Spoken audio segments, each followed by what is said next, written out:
Hello, my name is Spencer, and in my podcast called The Dictionary, I literally read from the dictionary, but add in my personal comments and stupid jokes to make it more interesting. Episodes are family-friendly, short, and air every single day on basically every podcast platform. Come join me on this journey filled with edutainment. Hello and welcome to How Did This Not Get Made? This is the podcast all about the movies you never saw, the scripts that were never finished, and the ideas that never even made it to the page. My name is David Spencer. My name is Daniel Kaka.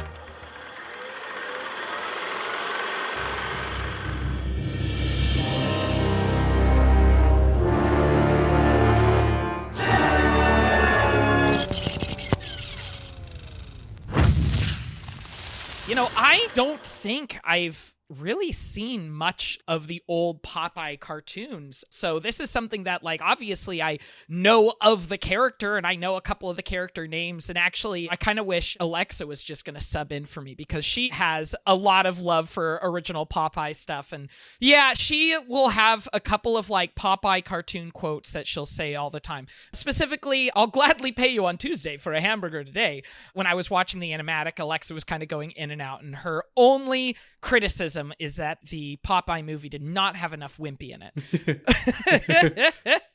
Dan, do you have a lot of familiarity with Popeye? For me, Popeye has definitely been one of those characters that has just always been in the zeitgeist. I don't think for me I've really sought out Popeye.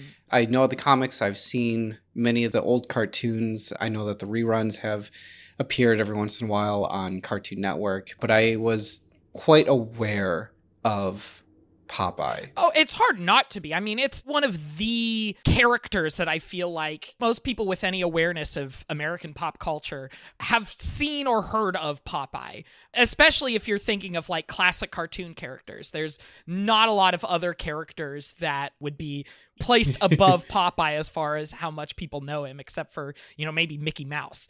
He's also a time capsule of his era. Mickey Mouse has been used so many times throughout the generations that it's not you don't picture Steamboat Willie as the first thing, but I feel like Popeye feels so much emblematic of the era of animation that he comes from. As I'm talking about this, I'm thinking about Who Framed Roger Rabbit, and I'm surprised that Popeye is not a part of that. For the era of animation that it's dealing with, where's Popeye? Actually, yeah, David, I'm kind of surprised that he didn't make an appearance. Yeah. I don't think we've actually mentioned what we're talking about, but I'm sure people have gathered based off of the conversation and the title of the episode.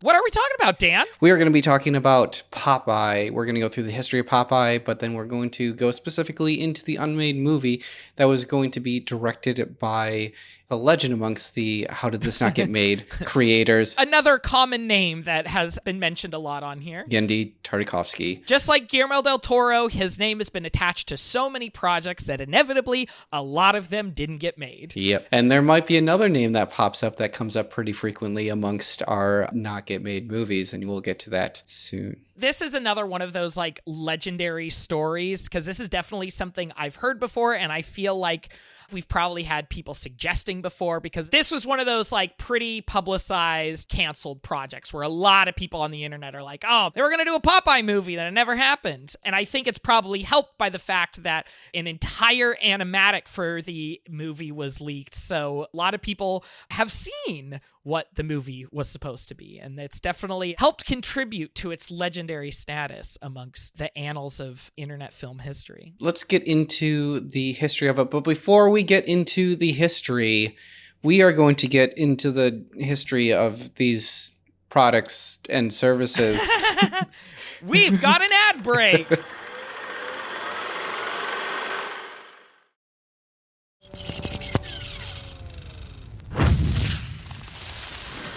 And we are back. Let's get into this. So, Popeye first appeared in the comic strip Thimble Theater on January 17th, 1929.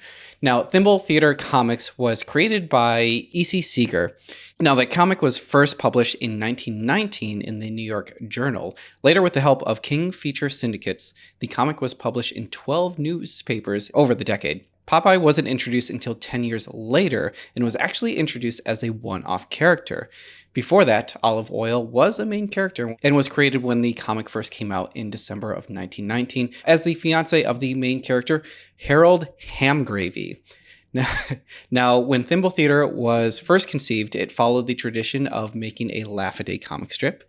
Around 1925 is when newspapers began introducing the large format color comics, which allowed Seeger to create stories with continuity. So Thimble Theater was one of the first comics to tell a serialized story.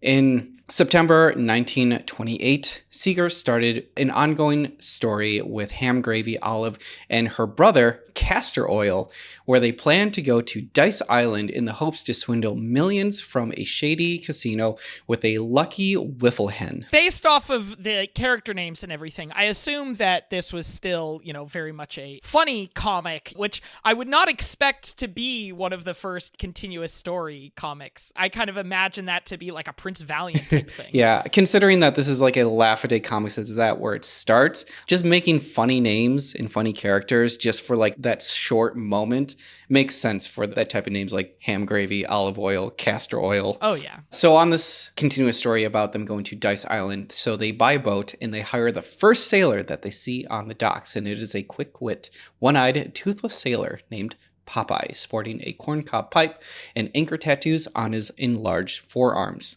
The look of Popeye was distinct, but was actually based on a real person, Frank Rocky Fiegel. It was a man from Seeger's hometown of Chester, Illinois. Rocky was known for his strength and participating in multiple fights. Seeger found Popeye hilarious and found any reason to reinsert him into the story.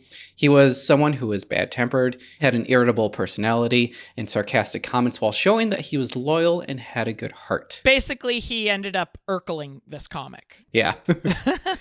What made him truly stand out was his superhuman strength. David, I'm going to have you guess. What gave him his superhuman strength? Oh, I know this. Of course I know that it's spinach. Actually, no. It is when he rubs the head feathers of Bernice, the lucky wiffle hen. Oh.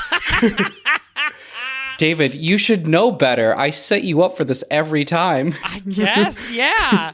When I was a kid, spinach was like the only vegetable that I enjoyed for a while, so my parent called me Popeye. Along with getting the superhuman strength, he was also able to survive 12 gunshot wounds. Popeye was first dressed in an all-white sailor suit, but then in a dice game, he lost his white shirt, and then he replaced it with his iconic black shirt. After the Dice Island storyline, of course, Seeger moved on to the next Thimble Theater story with no intentions to bring back Popeye. Readers were furious, writing letters to newspapers that published the comic to bring back Popeye. And 5 weeks later, the crusty sailor was back in the funny pages. By 1931, Popeye was front and center, and the comic was renamed Thimble Theater, starring Popeye the Sailor. And poor Hamgravy and Castor just kind of faded out of the script. Also added to the regular roster was the hamburger-loving J. Wellington Wimpy. Mm-hmm. And the character Eugene the Jeep was introduced in 1936, the supernatural fourth dimension creature, which was originally gifted to Olive Oyl, but then the ownership was later given to Popeye. Jeep is not a character that I knew about. When I saw that character in the animatic, it was just strange to be like, this is a thing about a sailor, and I was not expecting this dimension-hopping animal. I guess I was not expecting any sort of like magical elements in this sailor cartoon.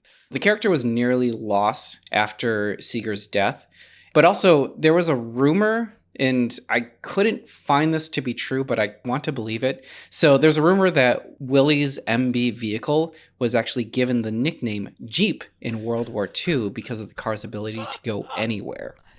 Wow. Yeah. Oh, I hope that's true. Now, the use of spinach wasn't introduced until July 1931 when we see Popeye in a spinach garden eating up all the leafy greens, claiming that this is the source of his powers. Not only did he become superhumanly strong, he was also bulletproof. With his abilities, it's arguable that Popeye might have been the very first superhero. Even Jerry Siegel stated that Popeye was an influence when he was creating Superman. Throughout the 30s, the Popeye comic strip grew in popularity in Thimble Theater, was now being published in over 500 newspapers. A.C. Seeger died in 1938 from leukemia and a liver disease at the age of 43. The comic strip still continued under other artists, most predominantly Bud Segendorf, who was Seeger's assistant. He would take over the daily strip and Sunday comics from 1958 to 1985, and he continued to write and draw the Sunday comics until his death in 1994. The Thimble Theater starring Popeye was simply renamed to Popeye in the 1970s.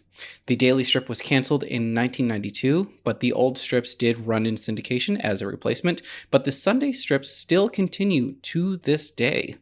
And Popeye and Thimble Theater remain as one of the longest running comic strips of all time. In the same year that Popeye made his appearance in the newspapers, the animation studio Fleischer Studios, founded by Max and Dave Fleischer, was getting its start.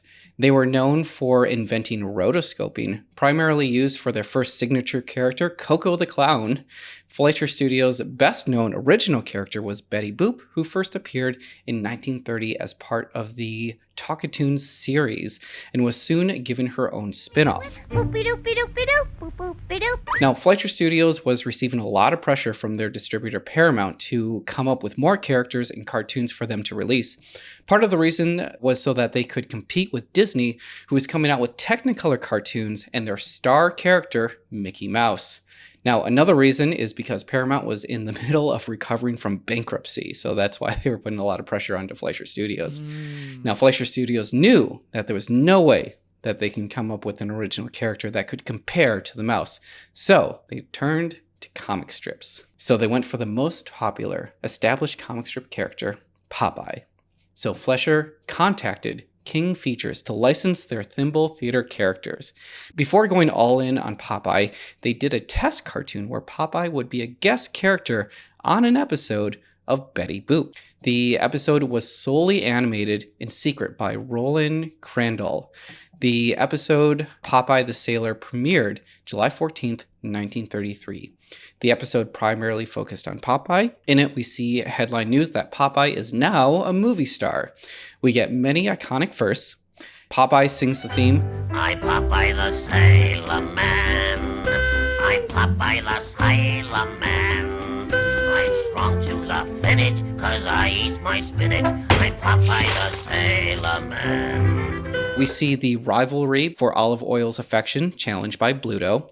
He only appeared once in the comics before. It was just a one-off villain, but I guess he was like such a presence there. They were like, this is the perfect villain. He has the villain look to him. It's perfect. Yeah. So in it, Bluto kidnaps Olive Oil, and Popeye eats a full can of spinach to give him the strength to save the day. Popeye and Betty Boop briefly share the screen as she's presented as a hula dancer, and Popeye actually joins her. I'm coming back to you, my hula hoo. Beside the sea at Waikiki, you play for me. I know we're going to get into Popeye non-binary icon. Is he wearing a hula skirt? Oh, wait. He is wearing a hula skirt. Oh. Yeah. He's wearing it over his pants still, but like he is wearing the skirt. Hey, a skirt's a skirt. Mm-hmm. So King Features was so amazed by the cartoon that they actually signed a 5-year exclusive contract with Fleischer before the episode even aired. Just 2 months later, Popeye had his own series, starting with the first episode, I Am What I Am. Popeye, Popeye, Popeye, oh, my hero! After that, Fleischer Studios began releasing new episodes every month for the next 25 years. Popeye was a huge hit and became even more popular than Betty Boop. Even the sales of spinach increased by over 33% during the Depression. Wow.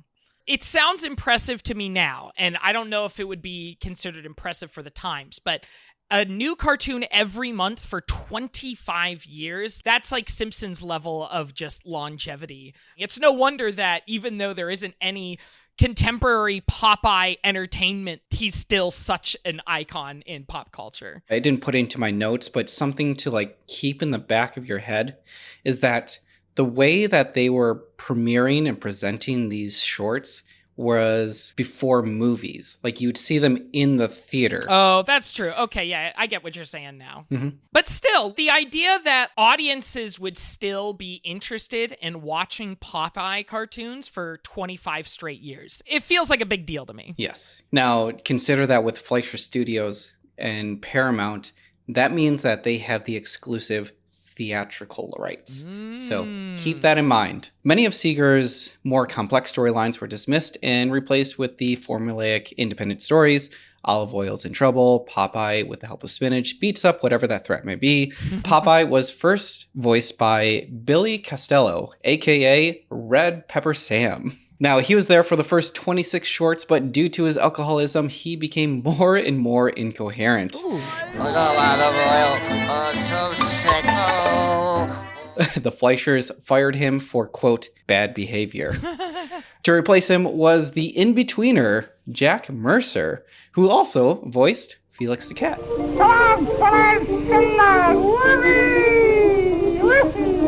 The production of Popeye was unconventional in the way that they animated the cells before recording the voices, so the actors would have to sync up their voice with whatever the animators timed out the characters' mouths to say. So for Jack Mercer, he actually took advantage of this by improvising a lot of Popeye's trademark grumbles and mumbles. What size? What size? Anybody knows that. That's crazy. I know. Ooh, boy. A flip Fuji. I take a 3.5, but an 8 feels so good. So I better get 12s, huh? Ooh. Fleischer Studios had to crank out these cartoons as quickly as possible, and one way that they could save time was to do away with pencil tests. So a lot of times what they were initially drawing was used as the final product. Wow. Yeah. Wow. Mm-hmm. Also, something about the earlier comics, you may notice that the look of Popeye was inconsistent, and that was because they had no model sheets whatsoever. So basically, Popeye's look would vary depending on the animation team that was working on that month's short. The style of animation in Popeye is known as the rubber hose animation, where the movement of the characters were very loose and flexible, rather than the squash and stretch animation, which makes the characters a lot more rigid. Up until 1936, Popeye shorts were typically in black and white. The cartoon made its debut in Technicolor with the short Popeye the Sailor meets Sindbad the Sailor. I will Sindbad, enter not, or whosoever passeth Sindbad. Released in November 27th, 1936. This was also when the Fleischers introduced the stereooptical process. Now, this is a technique where cartoon cells were filmed in front of a 3D background. This was a way to compete with Disney's multiplane camera technique. Does that make sense to you, David, what that is? I know the multiplane camera. I can guess what the other thing you're talking about is. Would they ever use like real world imagery, film it in front of like a sky or something like that? No, because they wanted a lot of control. That makes sense, yeah. There's this behind the scenes video of a crow that's like flying through the air, and it's flying around a mountain. And what they did was they created like a paper mache mountain that was like on a Lazy Susan. And they would replace the cells in front of the camera of this bird flying. And then every cell that was taken, that they took a photo of, they would just rotate the mountain just little by little by little. And then someone's shouting, I'd like to see Walt Disney do that. So for the Sindbad short, that actually ran at 16 minutes long, which was actually twice as long as what the usual shorts were. And it took them 2 reels to present it when they put it in theaters. Now, the Fleischers produced 2 more shorts in Technicolor in the hopes that Paramount would fund a full-length feature. This is around 1937, and if Paramount agreed, this would have been the first ever feature-length animated film. Wow. Paramount was hesitant on taking on the risk and waited for Disney to release Snow White and the Seven Dwarfs and just watch the results. Yeah. Imagine not wanting to be the first people to do the thing. Nowadays, every film studio would want to be like, we got there first. I guess I assumed that something that is a technical or something where you can claim that you were the first person to do this specific thing. I certainly don't assume that studios would ever take creative risks. Why would you ever want to try a new story? Now, Paramount did agree to a feature film, and the Fleischers did begin working on Gulliver's Travels, with Popeye being the main character as Gulliver. What? Yeah. Now, that idea was scrapped when the Fleischer Studios moved their studio from Miami, Florida to Hollywood, California, and a straightforward interpretation was animated instead. That's a shame. Yeah. Popeye would be the perfect character to insert into Gulliver's Travels. Yes. I'm now just trying to imagine any other famous book or story that takes place on a boat or traveling through the sea and just inserting Popeye there. So if Popeye in Gulliver's Travels was successful, next we would get, Popeye Moby Dick and Popeye the Odyssey, Popeye Hearts of Darkness. I want to see all of these movies. Did you say Popeye Treasure Island? I did not say Popeye Treasure Island, but yes, of course. Would Popeye be the Long John Silver role or the Jim Hawkins role? Ooh, maybe Jim Hawkins. 1942 was a year of major change for Popeye. The Fleischer brothers were in debt, and they were expanding their content to make more series, but Popeye was the only property of theirs that was profitable. Studios were rejecting any cartoons that did not star Popeye and had to pay Paramount $250,000 to offset those losses. On top of that, they were penalized with $350,000 for going over budget on Gulliver's Travels, which they failed to pay. They did find much success when they produced the Superman short, but when they came to their second feature film, Mr. Bug Goes to Town, the box office revenue couldn't cover the production costs. The studio played with the idea of continuing animating Superman shorts, but seeing that the production costs were actually 4 times more expensive than any Popeye episode, they were risking just losing more money. So Paramount forced the Fleischers to resign, and Paramount took over and waived the fees. In May 1942, Fleischer Studios was renamed to Famous Studios. Fleischer Studios made a total of 109 Popeye shorts before Paramount took over and renamed it to The Famous Popeye.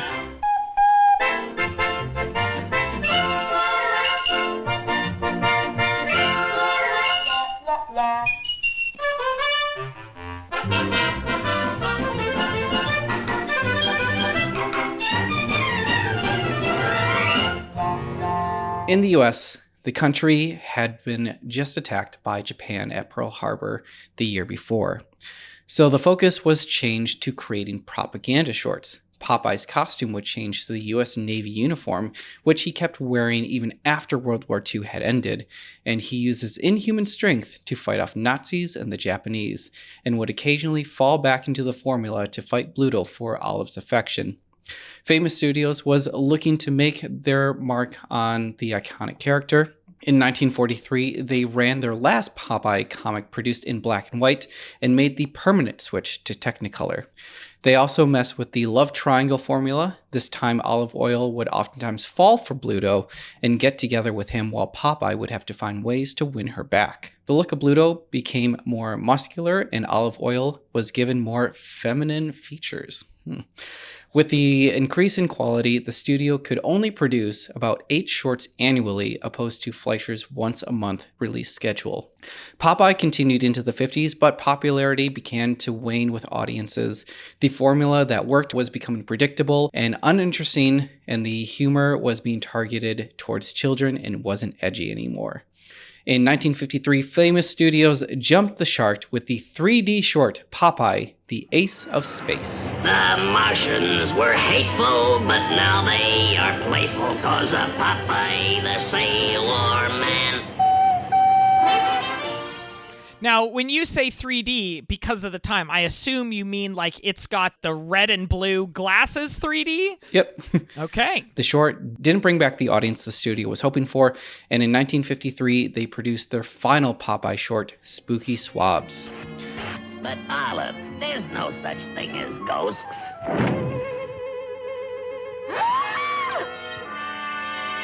Ow, ow, ooh, ow, stop. Famous Studios continued with other shorts, but Paramount eventually closed down the animation studio in 1969. Famous made a total of 125 Popeye shorts. Now, the catalog of shorts were sold to Associate Artist Productions, which was later bought out by United Artists. With various mergers, Warner Brothers now owns the rights to those shorts. I wonder if they're on HBO Max. Probably not. Why would they keep anything on HBO Max? First, they came for the Sailor Man, and I said nothing, for I was not a Sailor Man. While we do this, I'm usually like pulling up articles and stuff. So I pulled up the Popeye Ace of Space, which is now just has me looking at Popeye animation. Yeah. Just have Popeye cartoons playing with the sound off, just in an open tab right now. Because you're right, it's just so easy to watch even without any sound. You don't need the dialogue because it's so visual.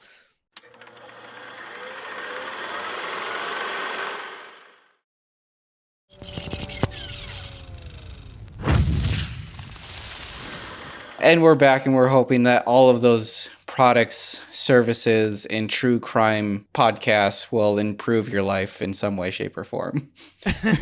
In the 1960s, television was increasingly becoming more widely available, and King Features Syndicate, the original distributor of Thimble Theater, did not receive any residuals from Popeye during its theatrical run. Seeing that they own the IP, they took this opportunity to make Popeye into a TV show.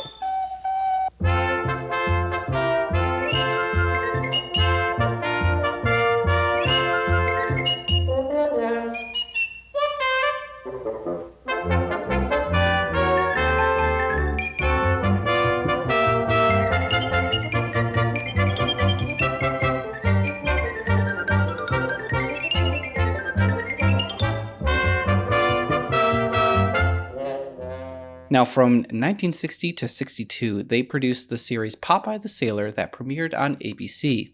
The animation style was vastly different from Fleischer and Famous, and they took full advantage of the limited animation style. And because of this, within the 2-year span that King Features produced the show, they produced about 220 Popeye the Sailor episodes. Even with the decreased quality, the ratings were high. This might be due to Popeye shorts being shown on television throughout the 50s, creating an audience there. King Feature Syndicate obviously didn't produce those episodes, but they were the distributor and contractor. To create many of the episodes, they sought out multiple studios to make their show, which include Jack Kenny Productions, Rembrandt Films, Larry Harmon Productions, Hallis and Batchelor, Paramount Cartoon Studios, and Southern Star Entertainment. With this many studios working on the same property, the look of the characters were not consistent at all, which I guess is kind of consistent with how it started, so it's okay. Although Popeye's all-white Navy uniform was his primary outfit. Now, Bluto's name was changed to Brutus, and that's because Paramount proclaimed that they came up with the character Bruto, and King Features was just too lazy to look up Bluto in the original Thimble Theater comics, which they owned. The studios were allowed to pull any characters from the comics, which included Eugene the Jeep, making him a prominent character. Fleischer Studios, yes, they did use him, but they only used him 3 times out of the 100+ episodes. The character became more popular and over the years has become the unofficial mascot of the Popeye franchise. After the initial run of Popeye the Sailor, the show remained in syndication until the 1990s. Now, just to throw back a little, we mentioned Bud Segendorf, who was E.C. Seeger's assistant. Now, after Seeger's death in 1938, he was still working for King Features, but he didn't take over the strip right away because he was 23 at the time. And when he got the assistant job, he was actually just a teenager. So King Features had to move him to New York, where he would illustrate marketing material in various properties, which helped develop Popeye toys and games. And in 1948, Segenhoff was given the task to write and illustrate the Popeye comic book for multiple publishers, including Dell, King Comics, and Gold Key Comics. In the Dell Comics, Popeye was a crime fighter who was trying to take down his organized crime nemesis, Bluto. Segendorf continued making these comics until 1967. Popeye the superhero strikes again. Yes. For a while, from 1958 to 67, Bud Segendorf was working on the comic books, the daily strip, and the Sunday strip. The Popeye comic still continued at Charlton Comics from 1967 to 1977, and it was created by George Wildman.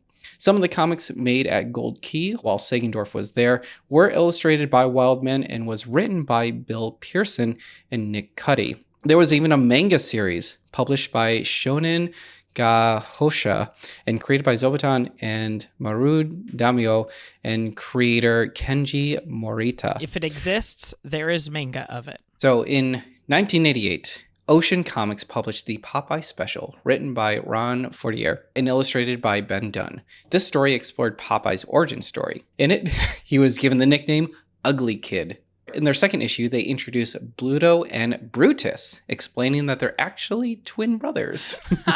That sounds like some classic comics stuff. I've been reading a lot of like Silver Age and Bronze Age Marvel comics. They started in the 60s deciding, let's actually have a consistent continuity to all these comics. But the explanations they try to come up with for the various different Steve Rogerses over the years or the various different Human Torches is very entertaining. In 1999, Ocean Comics, they actually published a one-shot comic, The Wedding of Popeye in Olive Oil, which was written by Peter David. Finally, we got to see the union of the on and off again couple with guests that included all the characters from the comic strips and the shorts. For a brief period, in 1989, Popeye was the spokesperson for Quaker oatmeal. Space creatures are stealing sweeties! Where's the spinach? Can the spinach? I want me instant Quaker oatmeal. It's the hot pot of me balanced breakfast. You forget something?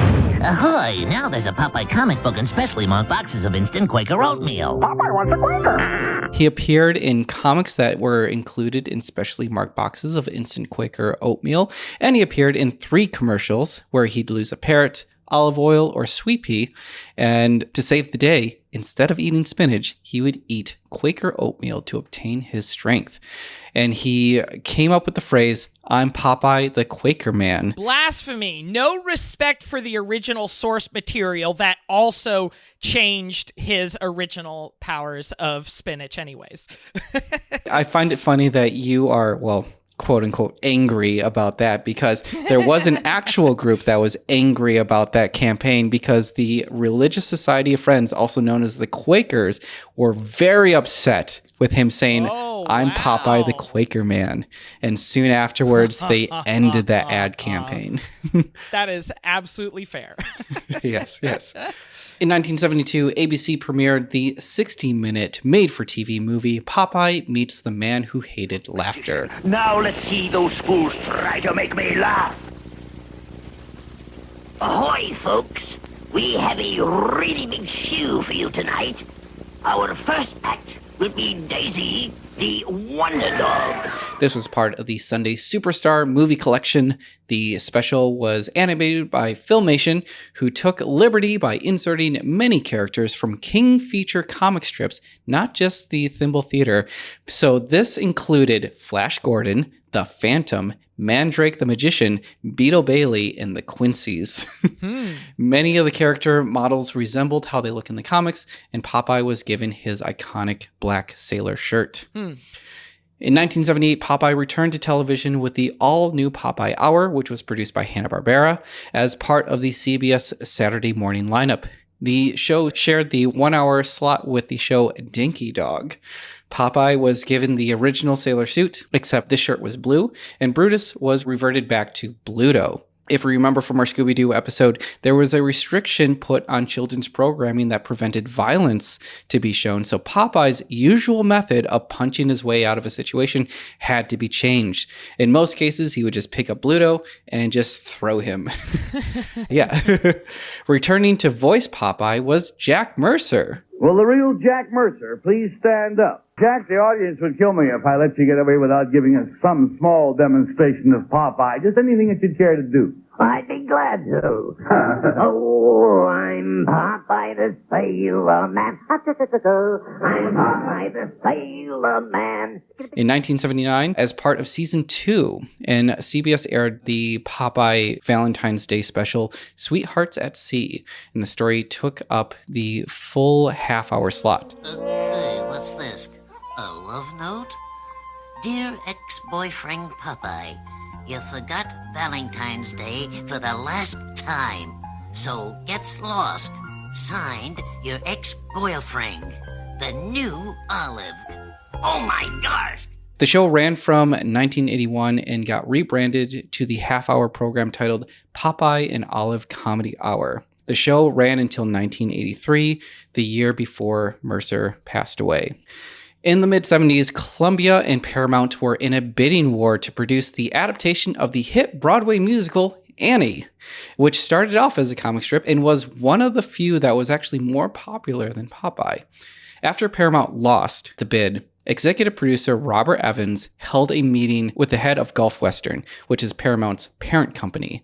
Charles Bluhdorn, along with the other executives, Barry Diller, Michael Eisner, and Jeffrey Katzenberg, they were in search for a property that they could make a musical out of, and they came to the conclusion that it could be about Popeye. Why? Because Paramount still had the theatrical rights to the property thanks to King Features' contract.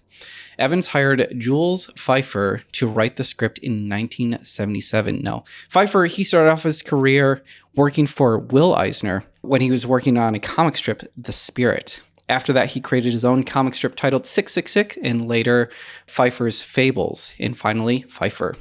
Actually, Stanley Kubrick, briefly worked with Feiffer, hoping to make 666 into a movie, but that film was never made. And Feiffer eventually got into playwriting in the 60s and wrote Little Murders, Pfeiffer's People, Knock Knock, Elliot Loves, The White House Murders, and Grown Ups. So he didn't really come from a movie writing background. It was a lot of like playwriting and comic strips, and they figure like, he does comics, he can write this, he'll be fine. Although Mike Nichols adapted one of his unproduced plays, which was Carnal Knowledge, a film that came out in 1971. Now, for Feiffer, his dream cast to play Popeye, he wanted Dustin Hoffman. Yes, my great and worthy opponent? Yes. No! For Olive Oyl, he wanted Lily Tomlin, which I kind of agree with. Another consideration, which I also thought was really good, Gilda Radner. I'm speaking to you live from the 2 Mile Island nuclear reactor site where rumors are running rampant that the president has been exposed to lethal levels of radiation. Now, to direct, he wanted John Schlesinger, who directed Midnight Cowboy, but he declined. Next, they considered Arthur Penn. He was the one that directed Bonnie and Clyde. He was unavailable. And then eventually, Robert Altman, who directed Nashville, was hired. Just the names that you are suggesting for this movie based off of a comic strip about a cartoon sailor man to get like the guy who did Midnight Cowboy or Bonnie and Clyde. That's the kind of tone that we want to get for this movie. Dark, gritty. Yeah, so strange. And Dustin Hoffman? Nowadays, Dustin Hoffman does as much comedy as anything else, but this is The Graduate Dustin Hoffman and Midnight Cowboy Dustin Hoffman. That's so strange. Yeah. Well, Dustin Hoffman did drop out because he had creative differences with Feiffer. Now, Disney, they joined the production in December of 1979 with a 2-picture deal with Paramount. The other picture that they were going to co-create was Popeye and Dragonslayer. You brought me from the flames. You must send me back. You'll know the time. You must act while life is still in me. In exchange, Disney would help distribute the movie internationally. Now, Robin Williams was cast to play the mumbling sailor, with this being his very first feature role. This part I did not realize that it was his first movie that he did. The live-action Popeye is notorious for being a pretty big failure. I have not seen the movie. I know there are people who have its defenders, though. Have you seen the live-action Robin Williams Popeye and have an opinion on it? I remember trying to watch it. This is around the time when Robin Williams had died. Everyone was going over his iconic roles, and there was Popeye in the mix there. And I was like, I had never actually seen Popeye, so I actually sat down and I tried to watch it, and I just could not finish it. It is just unwatchable. It is really hard to get through. What am I? I'm Popeye the Sailor. And I am what I am, what I am, and I am what I am, and that's all that I am, 'cause I am what I am. I do think it's funny that they gave him those prosthetic arms. It really reminds me of the direction people would go with Dick Tracy just a short time later with, let's put these comic characters literally on screen. Yes. And then as Olive Oyl, they got Shelley Duvall. For once in life, I finally felt that someone needed me. For Bluto, they got Paul L. Smith. Now, the original songs was written by Harry Nilsson, which I looked into, and I didn't see anything that was like prominent that I could really pull from or like is an example. So he seems to do a lot of like small things, but like this is the first time that he could really like make a name for himself. But unfortunately, the production was a mess. The production took place in Malta, and the set was built beyond what was needed for filming. After shooting, they left up the set, and it has actually been turned into an amusement park called Popeye Village. You can still visit it today. Oh, interesting. Along with the set, they also constructed recording studios, an editing suite, and living areas for the remote location, which just inflated the budget. On top of that, the bad weather cost the production 3 more weeks of shooting. They also ran into mechanical issues with the giant octopus. With the shark? Close. The giant octopus, and also Popeye's inflatable forearms. Yeah, they actually had to like get them remade somewhere in Italy and like shipped in at the last minute.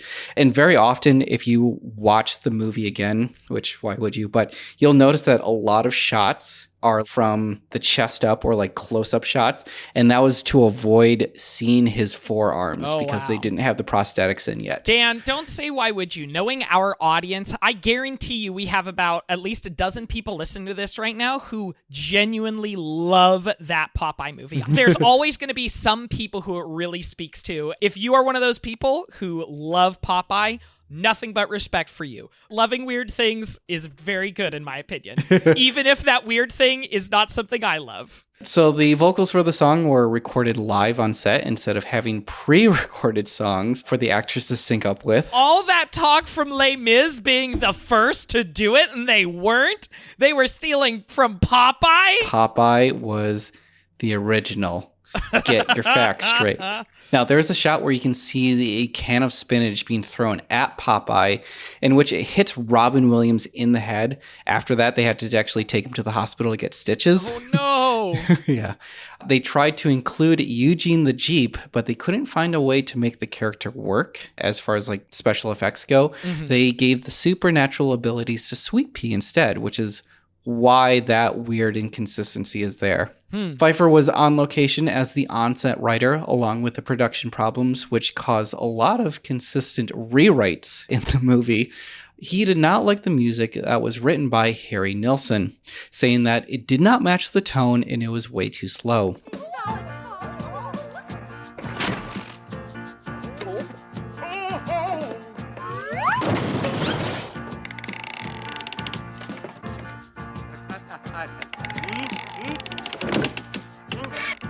I mean, you know what I mean.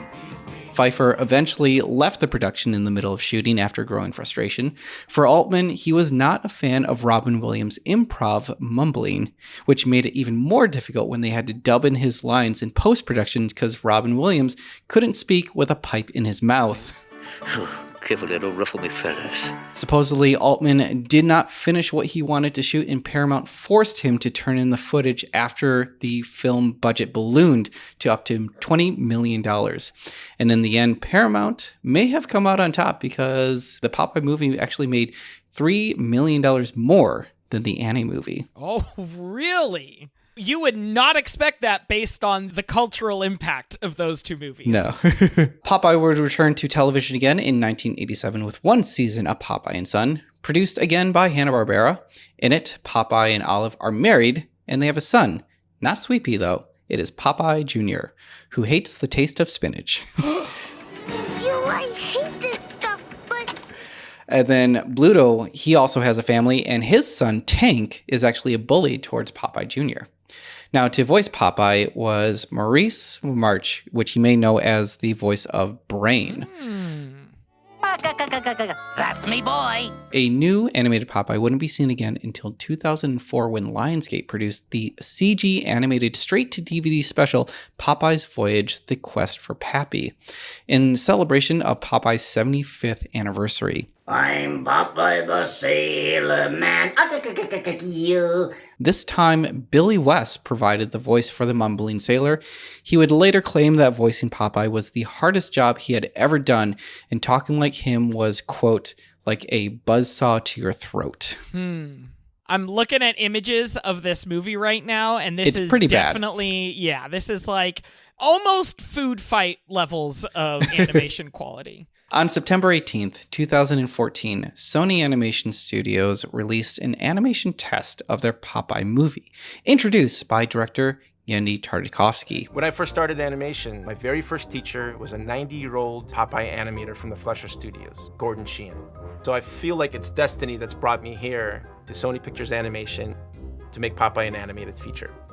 The development for Sony's Popeye movie was first announced in March of 2010, and like the Lionsgate film, it was going to be CG animated. In November 2011, Sony Animation announced that the Smurfs writer Jack Sherrick and David Ron were hired to write the screenplay. Genndy Tartakovsky, who I know is extremely well-known name in animation, and we talked a lot about his whole career in our Samurai Jack episode. So if you want to hear a lot more about the life and times of Genndy Tartakovsky, go check out our episode on Samurai Jack. In June of 2012, Genndy Tartakovsky joined the production as the director. In November, a release date was announced, September 26th of 2014, which then got pushed back to September of 2015, and then again to September of 2016.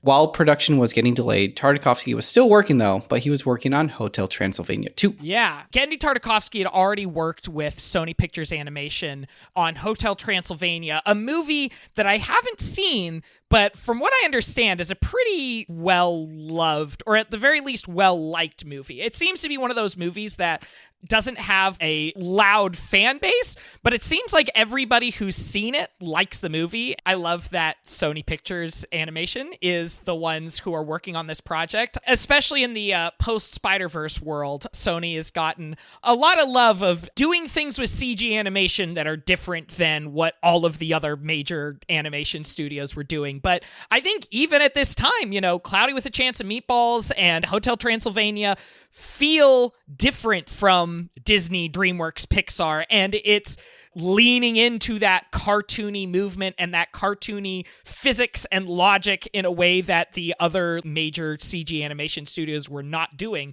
So when I realized this was Sony Pictures, that got me really excited. The animatic that we saw, there was one prominent actor who was in there to voice Popeye, and that was Tom Kenny. You may know him as SpongeBob. Mm-hmm.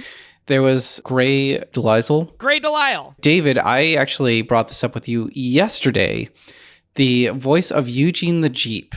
Did you figure out who that was? Yeah, the moment that you said, oh, there's an animal character in this, you want to guess who they had to voice the animal character? I'm like, oh yeah, so it's D. Bradley Baker. That's who you're leading me into.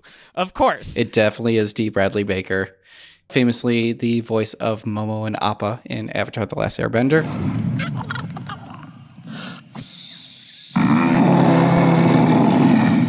The voice of Bluto, which I thought was perfect, was John DiMaggio, who was the voice of Bender. Of course. What time is it? Time for you to shut up. And then the Sea Hag. Oh, and I thought this was great. Tress MacNeille, which you remember from the Weird Al song that now I don't remember which song it was, but I know she was in one of them. She was Lucy. And of course has been in a million animated things. Let me be in your show, Ricky.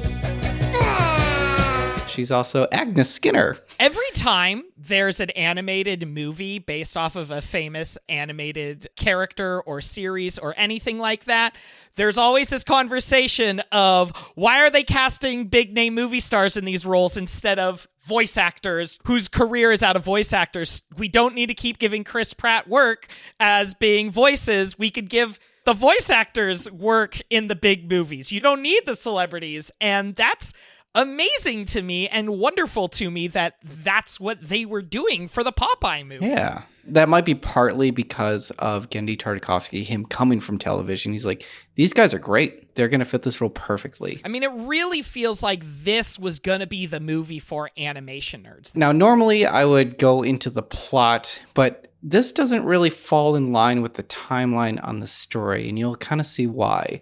In March of 2015, Sony announced that Tartakovsky's Popeye film was canceled. That's it. The picture is canceled. Finished. We're leaving. Does that mean I'm through with the stupid movie? I guess so, son. In a movie phone interview, Genndy stated with, quote, Popeye, at least we got to put up the screening. Everyone really liked the sizzle. We got a positive reaction.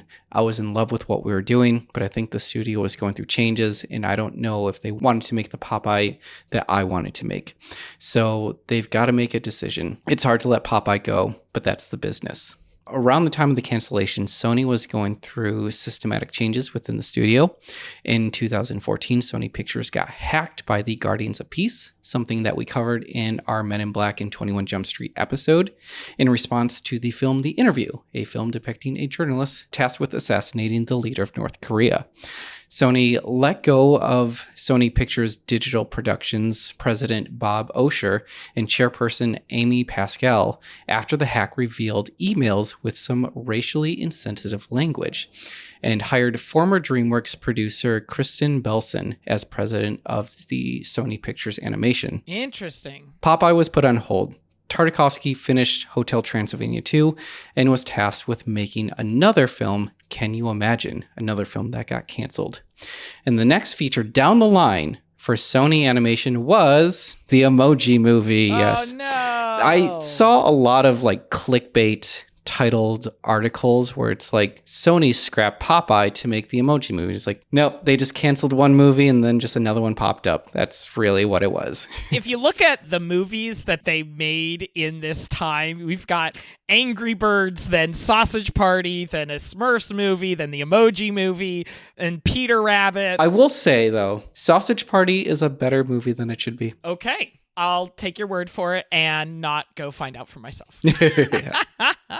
Not until Spider-Verse comes along that they get that cred back. Yes. So Tartakovsky knew that when the hack happened, a lot of productions did not take priority in the company, including his. He would ask executives for feedback, and the only notes that he would get is something along the lines of, "It looks great," which he knew was a bad sign. He personally went to Amy Pascal's office and said, "Look, I'm a big boy. I can take it. I just need some information." And she said, "Look, Genndy, we love you. We just don't like Popeye." Oh, man. In May of 2020, it was announced that Tartakovsky was back to make a new Popeye movie, this time not under Sony Animation, but working directly with King Features. No updates so far on what's happening there, but in July of 2022, an animatic of Sony's Popeye movie was leaked by an anonymous person that goes by the pseudonym Chip Buddy. For a short time, you could watch the full 87-minute rough film with Tom Kenny and Gray Delisle's voice tracks with the sound effects and temporary reference film score. The news source Cartoon Brew confirmed the authenticity, but they could not get a follow-up on how many different versions there were and how close this animatic was to the final film. Now, we were able to watch the animatic. I don't know how much we can really distribute that animatic, but what we can do is kind of summarize what we watched in that animatic for you to enjoy in your earballs.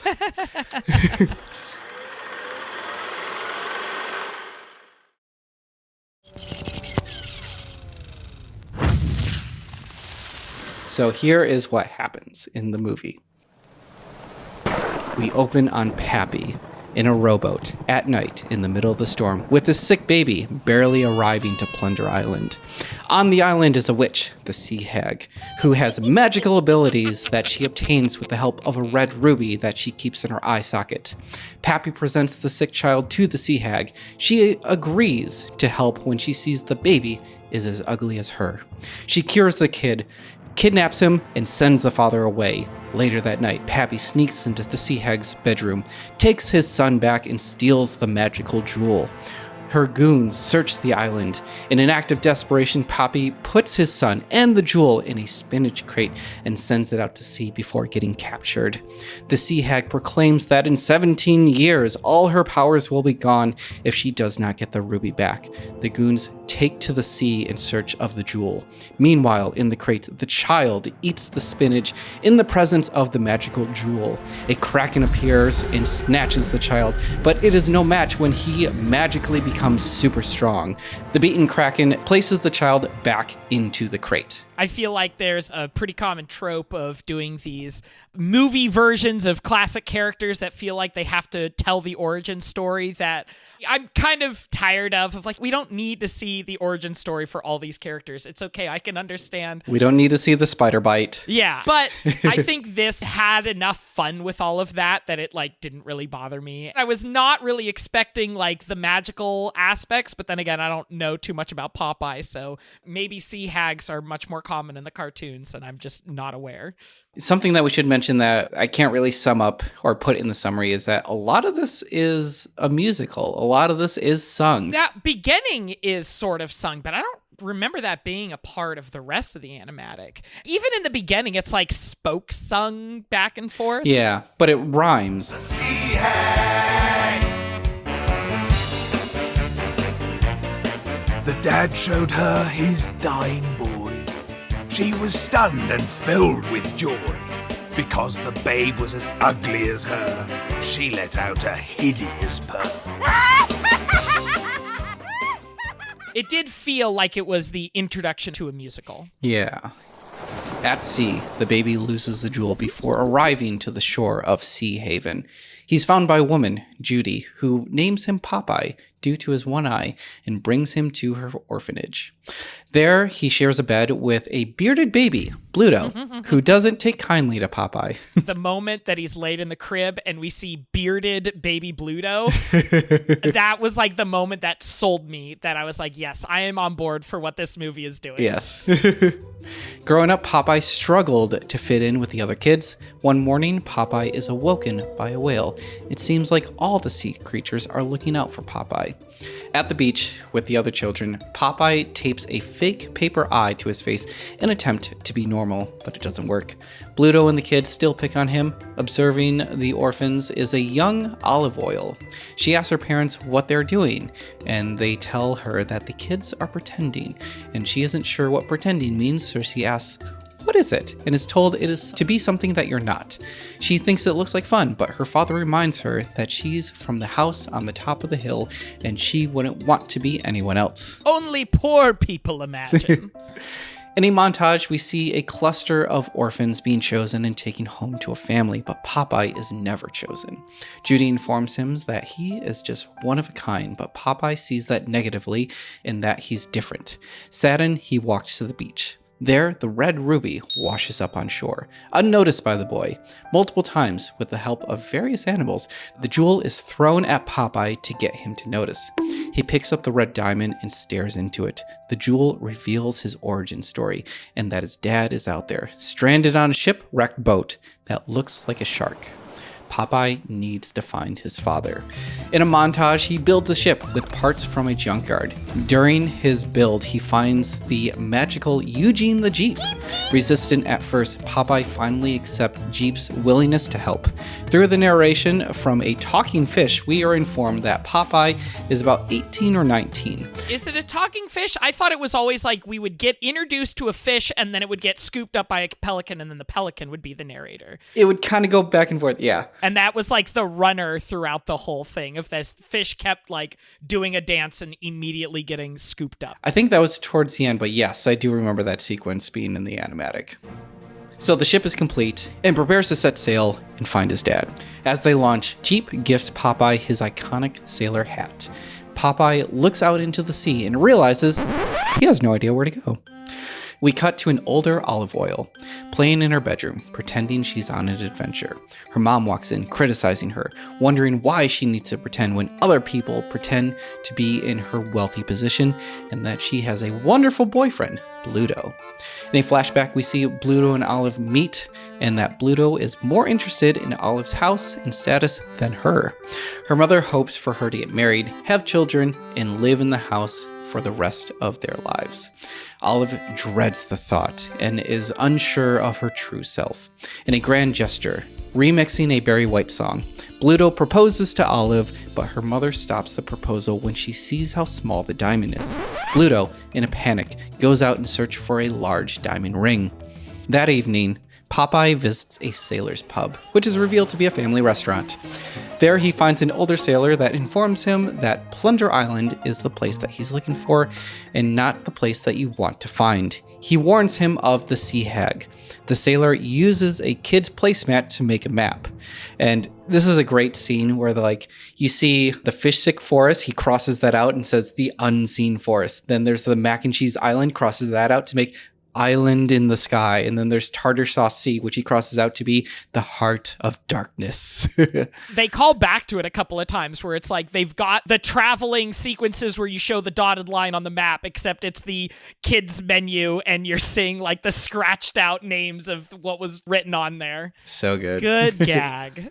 Bluto is wallowing in the street, wondering how he can get a bigger diamond when he runs into Popeye. Bluto makes fun of him for never being adopted, but Popeye shows him that he doesn't need to be adopted because this big red ruby has shown Popeye where his dad is, and Bluto is infatuated with the jewel. That night, Popeye is afraid that his dad might not like him, but Jeep reassures him that if he likes him, then his dad surely will. Bluto sneaks into Popeye's boat and steals the magical red jewel. The next morning, Popeye is about to set sail, but the diamond is gone. He reads in the newspaper headline that Bluto and Olive are engaged, and there in the photo is Popeye's jewel. He marches to Olive's house on the hill to find her sleeping, wearing the ring with Popeye's diamond. He's about to snag it, and that's when she starts to sleepwalk. Popeye chases her around the town as she unconsciously walks through some crazy scenarios. At one point, he drives a taxi cab, her passenger being J. Wellington Wimpy, who just wants to go, I forget where he wants. He wants to go to a burger place. And then Popeye hijacks a scooter to chase her down.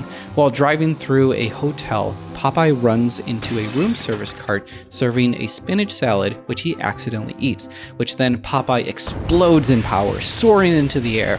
He saves Olive from plummeting to the ground, and Wimpy crash lands in front of a burger haven. Popeye is amazed by his newfound abilities, and Olive wakes up in his arms. He tries to explain that he needs his jewel back, but Olive is quick to conclusions and begins beating Popeye, waking the whole town with her screams. Popeye grabs Olive and runs from the Sea Haven citizens and Bluto. Probably the biggest laugh that I had in this was a moment when Olive Oyl is in trouble and Bluto shouts out, "My finances! I mean, my fiance!" Yes.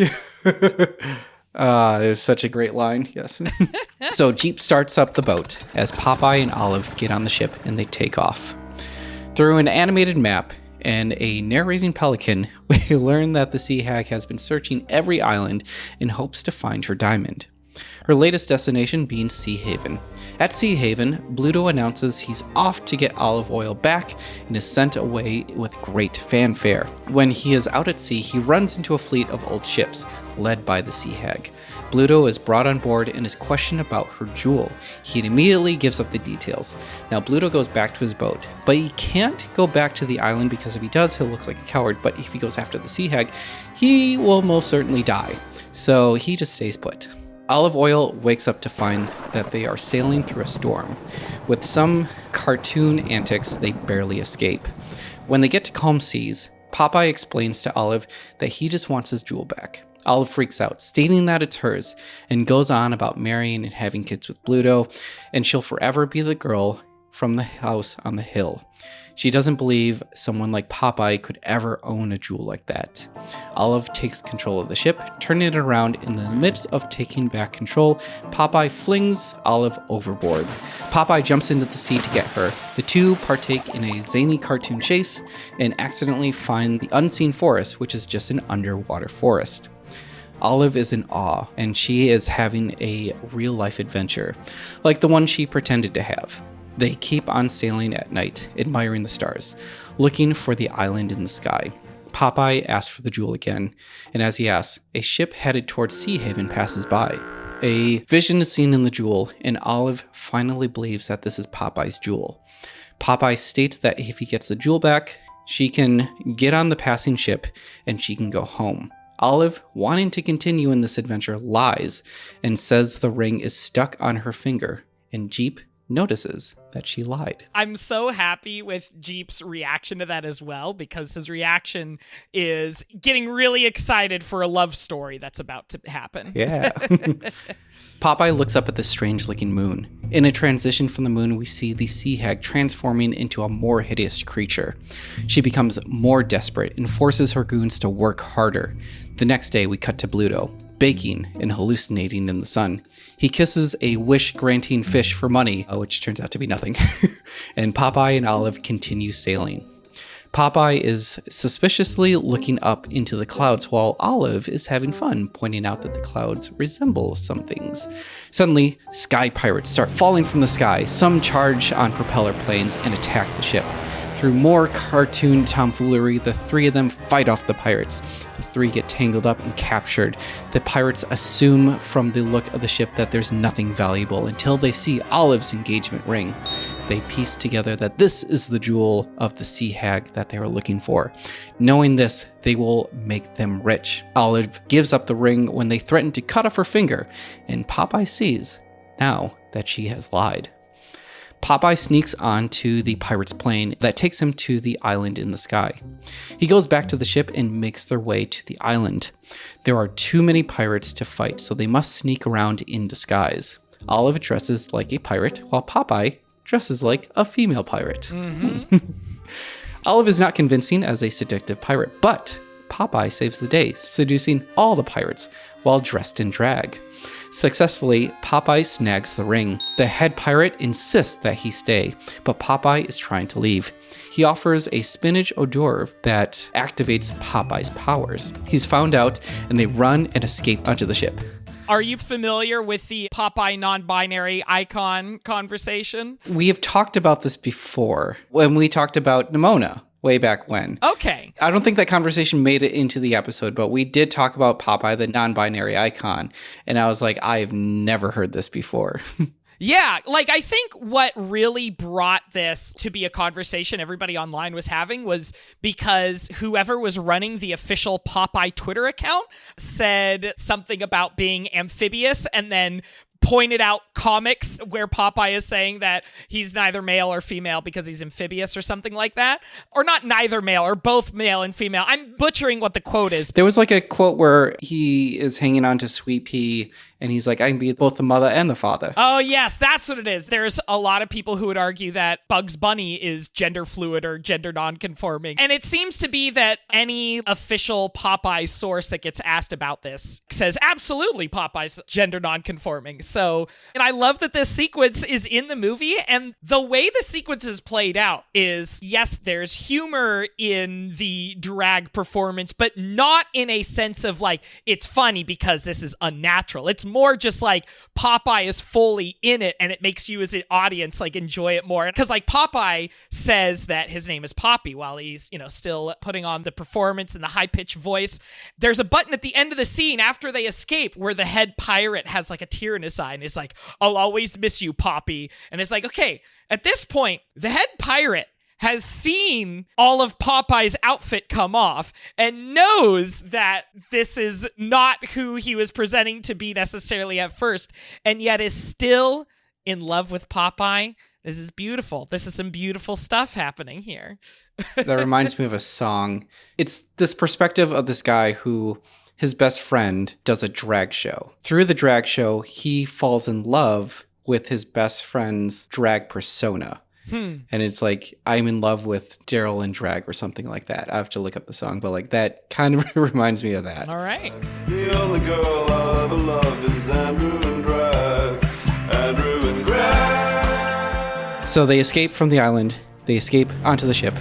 The sky pirates in their planes continue to chase them. Popeye in a panic, asks Olive what they should do, and she is out of ideas. But she admires Popeye for his ability to get out of a pinch, and she says that this is him doing his Popeye things. And this makes him one of a kind, and that's what makes him great. They plunge towards the sea, but before they hit the water, they enter the mouth of a great whale. The pirates are perplexed, and the sea hag and her ships are approaching. The three are safe inside the whale's mouth. Now remember that the sea creatures are friendly to Popeye. The whale lets them out of their mouth. Popeye asks Olive if she can hold on to the ring, but incidentally gives it to her in a way that looks like he's proposing. Realizing the mistake, he repositions and just hands her the ring. This was a great scene of like all the sea creatures all popping out and everybody is so excited for this beautiful moment. And they're like, oh. Olive admits that she lied, and all she wanted to do was keep going on an adventure. Popeye is glad that she stayed. The sea hag confronts the sky pirates about the jewel, which they hesitantly admit that they don't have. The goons beat them up. One pirate pipes up and tells the sea hag that the one-eyed man is headed to Plunder Island to find his father. The trio has arrived at the heart of darkness. The atmosphere is dark and spooky. A mysterious single dark flamingo appears, yells, and summons the others. Suddenly, the three are surrounded by blank-minded evil flamingos. They attack. More cartoon antics happen to fend off the birds. Olive saves the day by posing and yelling like a flamingo. Turns out she can speak flamingo and learns that the sea hag sent them to stop Popeye. I feel like this is maybe referring to like Bubbles being able to talk to squirrels. It might go back further than that, but seeing that this is Genndy Tartakovsky and him working on Powerpuff Girls, I think that might be it. Popeye is proud of Olive and says that what she did was Olive-y. The flamingos leave. The red jewel glows and they are close. Popeye spots the shark-shaped shipwreck. They enter the abandoned ship, and sure enough, they find Pappy. Popeye hugs his father. He asks how he found him, and Popeye says it was the jewel. Pappy asks to see the jewel and shoves it into his eye socket, followed by a massive explosion. Poppy transforms into the maniacally laughing sea hag. She states Popeye's father was a terrible person that abandoned him and stole her jewel. Jeep grabs the jewel. The sea hag becomes immediately decrepit and falls into a watery pit. The three escape on the ship, but are pulled into a whirlpool. But the ship's leg-like abilities manage to help them escape. That was something that I didn't really mention, is that this ship, the way that it operates is not like a normal ship. There are things that like stick out of the boat. So like there's these arms and legs that like come out, or like there's these little levers that like make it even more cartoony. It's a lot of fun. Popeye is depressed. Olive tries to cheer him up and states that his father is still out there. He's not convinced, but just wants to go back to Sea Haven to drop off Olive because he doesn't have a father, nor does he belong anywhere. Olive states that she doesn't feel like she belongs there either. Popeye says that Olive is the girl in the house on the hill. That's who she is, but Olive takes offense to that. He hands her the ring so that she can marry Bluto. We cut to Bluto, not doing anything, when he spots Popeye's ship. He yells for help. Bluto jumps onto the ship, ready to beat up Popeye, but Olive stops him. She tells him that they should get married. Bluto and Olive are about to leave. Olive stays behind for a moment, like she wants to tell something to Popeye, but she leaves in silence. Bluto takes off in a ship, and Popeye turns around. In the ocean, a broken heart forms from the waves. Olive is going through with the marriage. We see Olive alone in a wedding dress, staring at the jewel and looking sad. She is following the footsteps of her mother, which makes her even more miserable. Her mother is appalled by what Olive went through, but Olive states that it wasn't that bad. An independent version of Olive is seen in the mirror, arguing for the real Olive to break free. At sea, we see Popeye in his boat. Jeep is pleading with Popeye, wondering why he didn't go after Olive. Popeye says that she's better off without him. Jeep wears Olive's pirate hat, which angers him because it's Olive's hat. She's one of a kind. And in a voiceover, we hear all the great things Olive says about Popeye. He decides to go back to Sea Haven to get Olive, but in the distance is an approaching sea hag flying on a large condor. She destroys the ship, but the jewel is nowhere to be found. She looks at the top of the hill at Sea Haven, and like a beacon, the jewel emanates that can be seen by the sea hag. She flies off. Popeye, meanwhile, sinks into the sea. The wedding is in progress, being officiated by Wimpy. When Olive is asked if she'll marry Bluto, she refuses, stating that this is not who she is. She's an independent, adventurous woman. The sea hag, on her condor, crashes the wedding, literally. Bluto runs in fear, and Olive is captured by the talons of the condor. The ring is pulled off of her finger and is thrown into the air. Meanwhile, Popeye spots a can of spinach while still underwater. He flashes back to all the moments when spinach saved his life. He eats it and becomes supercharged. He swims through the water like a torpedo, bursts out of the water, and saves Olive from falling to her death. Popeye apologizes to Olive, saying that she's more than just the girl in the house on the hill. She interrupts when she remembers that the sea hag still has the jewel. She shoves the ruby into her eye socket and transforms back into her younger and more powerful self. She and the goons terrorize Sea Haven. Popeye takes off like a rocket and hits her so hard she's launched into outer space. On the ground, the goons are about to attack Olive's parents, but Olive saves the day by fighting them off with a brick-filled purse. Popeye beats up the condor. The goons close in on Olive, but Popeye swoops in and beats them up. The sea hag falls back to Earth. Popeye catches her and plucks the gem out of her eye. She's decrepit again. The crowd boos her, but Popeye feels sorry for her. Popeye gives her the jewel back, knowing that it is truly hers, and that without it, she would die. In a speech, he says, "I am what I am, and that's okay with me." The sea hag is inspired to do something nice, and through her powers, she releases Popeye's father from her prison. Pappy is not happy to see the sea hag when released, but stops as soon as he sees his son. The sea hag disappears, and Popeye and Pappy reunite, while others around Sea Haven hug their loved ones. Popeye and Pappy are joined by Jeep, Olive, and an unwelcome Bluto. In the final shot of the film, Bluto's face is punched by Popeye's fist. That's the end.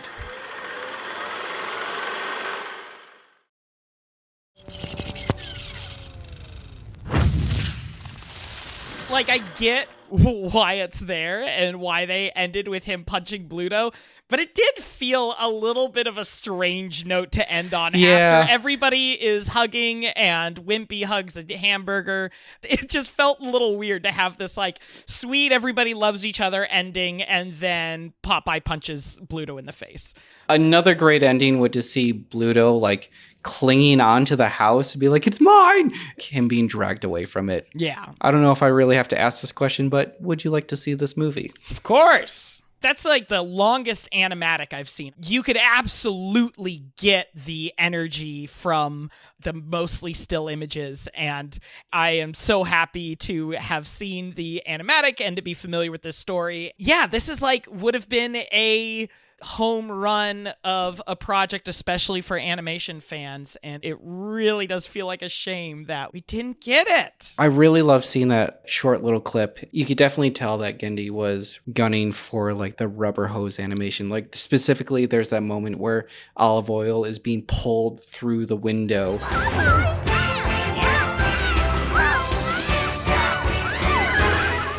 Olive! Man, we really missed out on a really great movie. Yeah. It's unfortunate that this didn't happen, especially because it would have been so different from CG stuff at the time. And I'm really glad that animation, CG animation specifically, is starting to branch off a little bit more and try some things that haven't been done before. And I really hope we get something that has the same zany feel as this. I feel like we're at a point in the world of feature animation where we can start seeing more and more things that take as big of a swing as this Popeye clip does. Mm-hmm. I will say that the latest, I'm not really counting the Sunday comic strips in this, but the most modern animated Popeye, the latest representation we got was a web series, which was titled Popeye's Island Adventures. It was produced by Wild Brain Spark Studios. The show premiered in December of 2018, and it lasted until November of 2020. For King Features, that company, they were actually behind the animated Cuphead series, which recently got canceled by Netflix. Netflix canceled a show after only 1 or 2 seasons? What? Yeah. So the only thing that we really could help for is that Genndy Tartakovsky teams up directly with King Features and comes up with some sort of Popeye property. Most likely, it won't be a movie. I mean, his wheelhouse is television shows. So if he somehow comes up with a Popeye TV show, that would be interesting, and his destiny would finally be fulfilled. Always something I wonder whenever stuff from projects like this gets leaked. My assumption is always that there's a crew member who really, really liked this thing they worked on and is very sad that they don't get to keep working on this. And so they're like, you know what? I'm just going to put it out there and it's going to generate a lot of buzz and maybe it's going to get the powers that be to pick this up again. If we generate enough good internet buzz, maybe something will change. Whenever stuff like that happens, it's just a good sign that the people working on this project were passionate and creative and excited and should continue to work on other things. Whether or not that main project gets made, they should continue to go do awesome things.